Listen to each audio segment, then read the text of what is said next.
લોકસભાની ચૂંટણી દરમિયાન જનતાના પરચાથી ગભરાયેલી, ડરી ગયેલી અને અહંકારમાં ડૂબેલી ભાજપાના જે પ્રકારના એક પછી એક ખેલ હાલે છે તેની સામે ભાજપામાં જ સક્રિય ત્રણ જૂથોમાં વહેંચાયેલી ભાજપા એક જૂથ મૂળભૂત રીતે ભાજપાની વિચારધારા આરએસએસ સાથેનું સંકળાયેલું આગેવાનો, કાર્યકરો જેની અવગણના થાય, અપમાન થાય.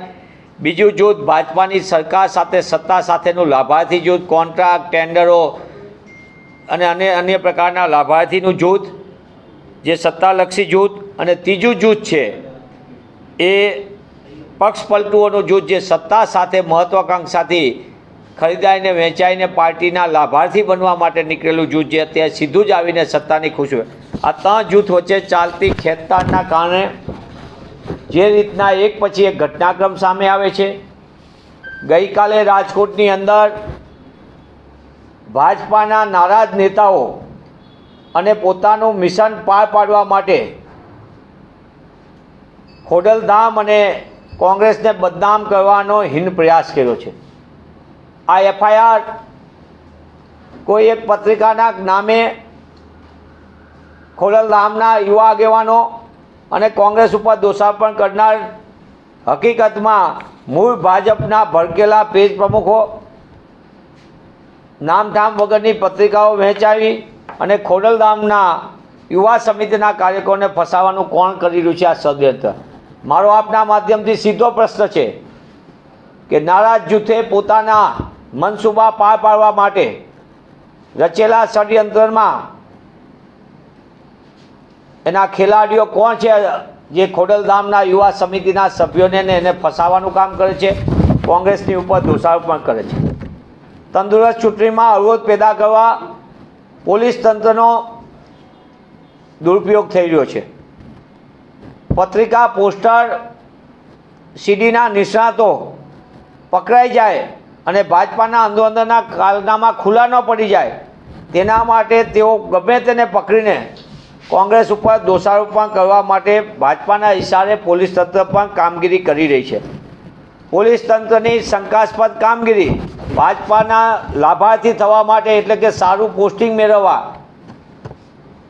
જે રીતનો ખેલ ચાલી રહ્યો છે તેનો એક ભાગ પહેલાં વડોદરામાં સૌથી પહેલો થયો લોકસભાની ચૂંટણીમાં, જેમાં રંજનબેન ભટ્ટ મહિલા સાંસદ વિશે પત્રિકાને પોસ્ટર, એના પ્રકાશકો કોણ હતા અસલી? સમગ્ર વડોદરા જાણે છે. જે 18થી 20 માર્ચ 2024ના આ સમયગાળામાં આખો ખેલ થયો. સાબરકાંઠાની પત્રિકા કાંડ એ આખો પ્રસિદ્ધને વેચનારા કોણ હતા? વલસાડમાં પત્રિકાઓ વોટ્સઅપ પર વાયરલ કરનારાઓ અને ભાજપાના નવાગંતુકની સામેના તમામ પ્રકારના ખેલ પાડનારા કોણ હતા?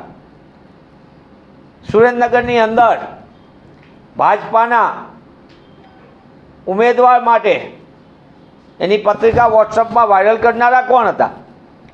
રાજકોટ, આણંદ, બનાસકાંઠામાં ભાજપાના કારનામા અને કાવતરાના સ્થાનિક નેતાઓના જે માથું બનીને ફરતા હોય એ બધાની પત્રિકાઓ વાયરલ કરનારા કોણ?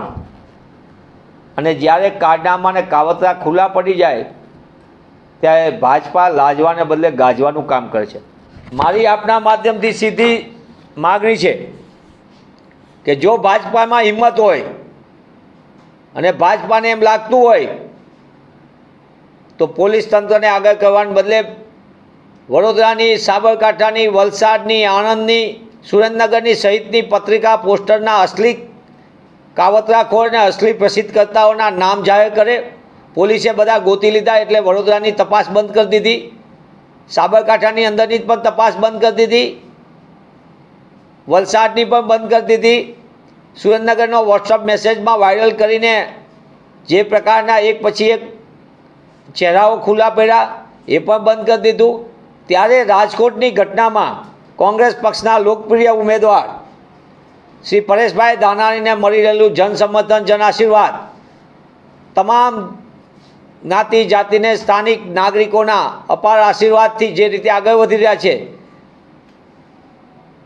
તેવા સંજોગોમાં પોલીસ તંત્રને આગળ કરીને ભાજપા પોતાની ચૂંટણી જીતવા માટે જે હથકંડા અપનાવી રહી છે અને કોંગ્રેસના આગેવાનોને અને ખાસ કરીને ખોડલધામના યુવા સમિતિના સભ્યોને જે રીતે ફસાવાનો ખેલ ચાલી રહ્યો છે એ હિન્દ કક્ષાનું કૃત્ય કરનાર ભાજપાના ઇશારે કામ કરતી પોલીસ તંત્રને પણ આ એક સમજી લેવાની જરૂર છે. તાત્કાલિકપણે આખા ખેલની અંદર કારનામા અને કાવતરા કરનારાઓને રાજકોટની જનતા ઓળખી ગઈ છે અને એનો જવાબ લોકસભાની ચૂંટણીમાં મતદાનના દિવસે આપશે.